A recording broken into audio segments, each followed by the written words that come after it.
नमस्कार, मैं संजीत कुमार। मेरे साथ आज हैं आर्यन सिंह जी, जो साइंटिस्ट के साथ-साथ इंजीनियर भी है। नमस्कार सर। नमस्कार आपको और आपके चैनल के सभी व्यूअर्स को भी बहुत-बहुत नमस्कार, प्रणाम। सर मेरा सवाल आपसे ये है कि आपने अभी जन स्वराज पदयात्रा ज्वाइन किया। आखिर जन स्वराज पदयात्रा क्यों ज्वाइन किए?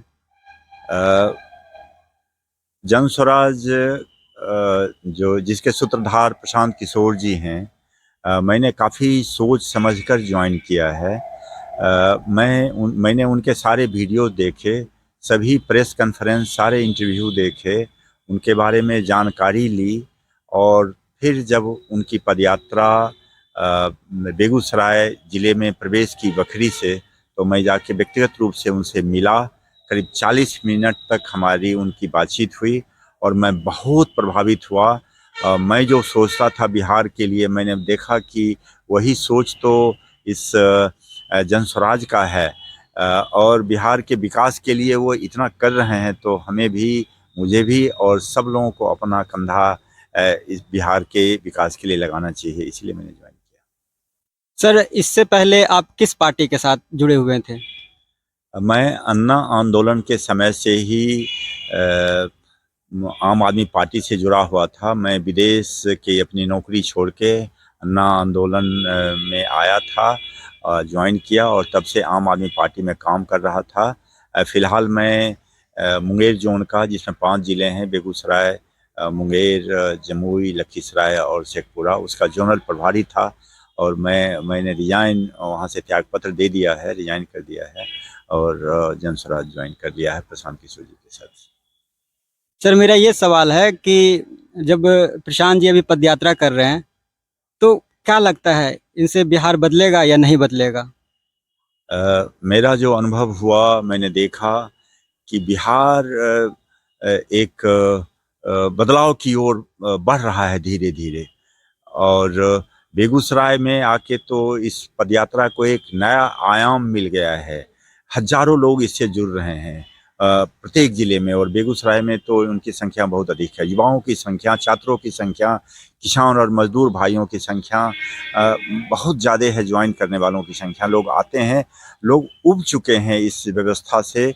बिहार के साथ जो रोज़ बरोज़ मज़ाक हो रहा है, लोग बिल्कुल ऊबे हुए हैं और चाहते हैं कि बिहार में बदलाव हो, एक ऐसी व्यवस्था हो जहाँ पे उनके बच्चों को ढंग की पढ़ाई हो सके, अच्छी शिक्षा मिल सके, उनको उनको बच्चों को बाहर नहीं भेजना पड़े पढ़ने के लिए, उनको रोज़ी-रोज़गार के लिए दूसरे राज्यों में नहीं जाना पड़े। बिहार गरीबी रेखा में जो सबसे अंतिम पायदान पर है देश के अन्य राज्यों की तुलना में, वहाँ से ऊपर उठ के इसका भी विकास हो, इसी सोच के साथ सब लोग जुड़ रहे हैं।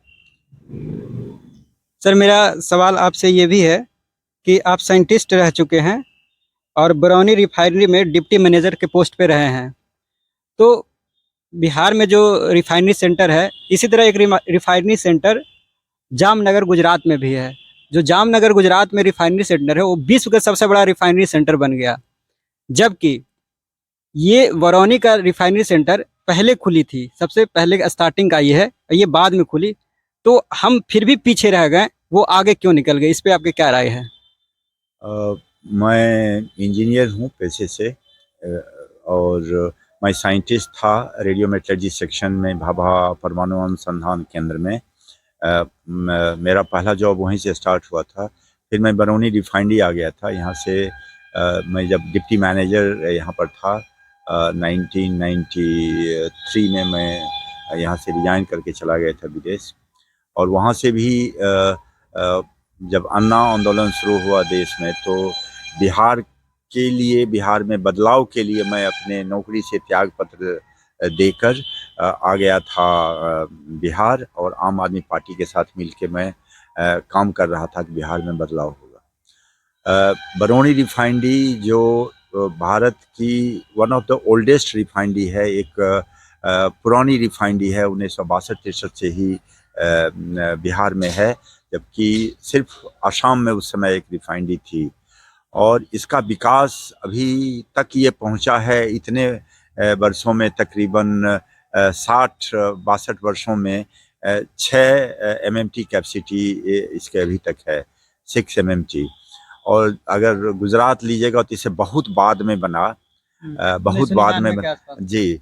और उसमें ये उसकी कैपेसिटी है इससे करीब करीब 6 गुना ज़्यादा, 6 या 7 गुना ज़्यादा है।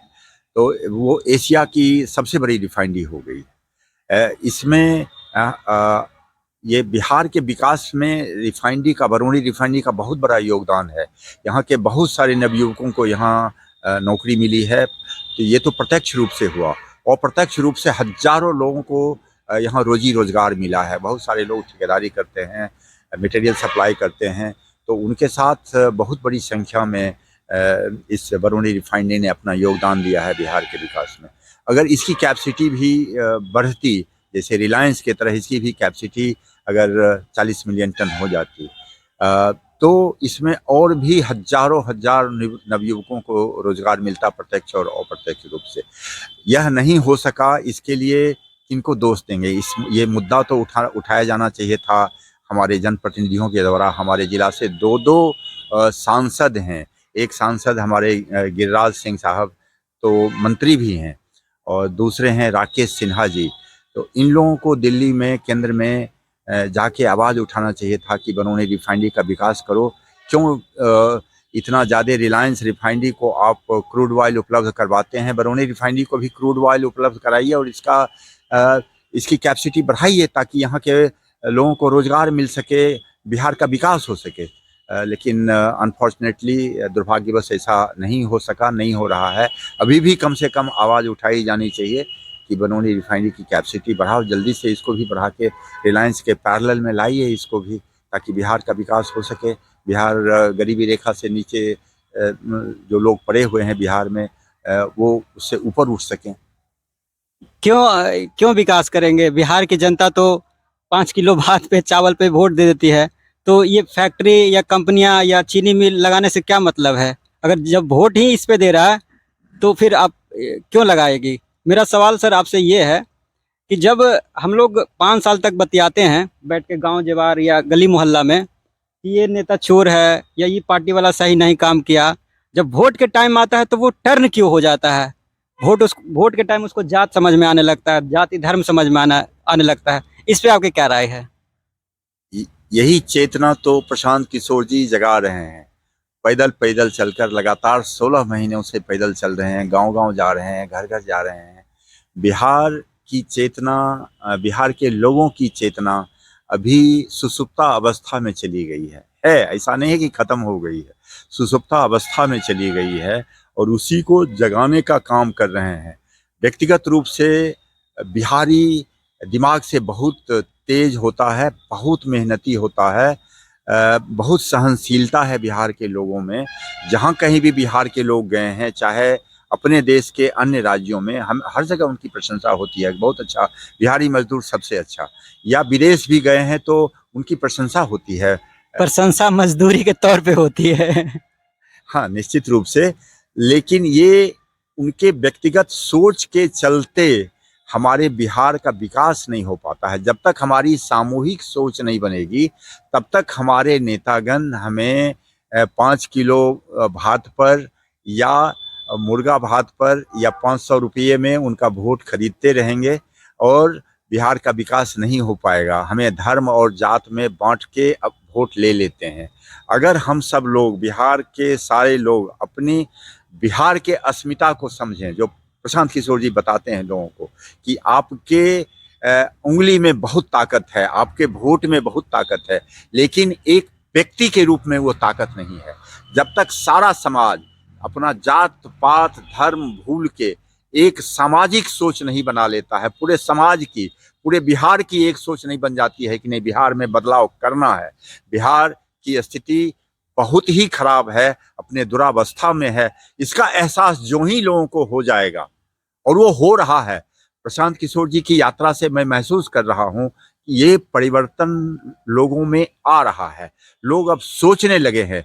जहां भी जाते हैं लोग सोचते हैं कि हमने इस पार्टी को वोट दे के देख लिया, हमने उस पार्टी को देख लिया, हमने सभी पार्टी को वोट दे के देख लिया, सभी नेताओं को वोट दे के देख लिया, और लोग परेशान हाल हैं, चाहते हैं बदलाव। कितना जल्दी ये बदलाव हो जाए उतना जल्दी वो चाहते हैं बदलाव हो जाए। हमारे बिहार में हमारे बच्चों को शिक्षा मिले, हमारे बच्चों को बाहर नहीं जाना पड़े रोजी रोजगार के लिए, हमारे लिए अच्छे सरकारी स्वास्थ्य सेवा की व्यवस्था हो सके। तो ये लगातार सब लोग महसूस कर रहे हैं, और बदलाव मुझे लगता है कि ये बदलाव जल्द ही हो जाएगा। सर मेरा सवाल आपसे एक और भी है कि क्या आर.एन. सिंह जी चुनाव लड़ेंगे? मैं नहीं कह सकता हूं कि मुझे चुनाव लड़ना चाहिए कि नहीं। प्रशांत किशोर जी अपने पदयात्रा में अक्सर बोलते रहते हैं, मैं सुनता हूँ, बड़ी अच्छी बात बोलते हैं कि जनता को कहना है कि कौन चुनाव लड़ेगा, कौन उनका प्रतिनिधि होगा। जनता जिसको चाहेगी, जन स्वराज वही तो है, जन स्वराज, जन स्वराज वही तो करेगी। यही तो जनता का राज है, जन एम्पावरमेंट ऑफ पीपुल, जनता का सशक्तिकरण, लोगों का सशक्तिकरण, लोगों को निर्णय लेने का अधिकार। तो लोग भी निर्णय लें कि उन्हें क्या चाहिए, उन्हें कौन जनप्रतिनिधि चाहिए, उन्हें कैसा जनप्रतिनिधि चाहिए। और ये जनता जिसको चाहेगी उसको बनाएगी, जनता जिसको कहेगी जन स्वराज, उसके लिए तैयार होगा। बहुत बहुत धन्यवाद सर आप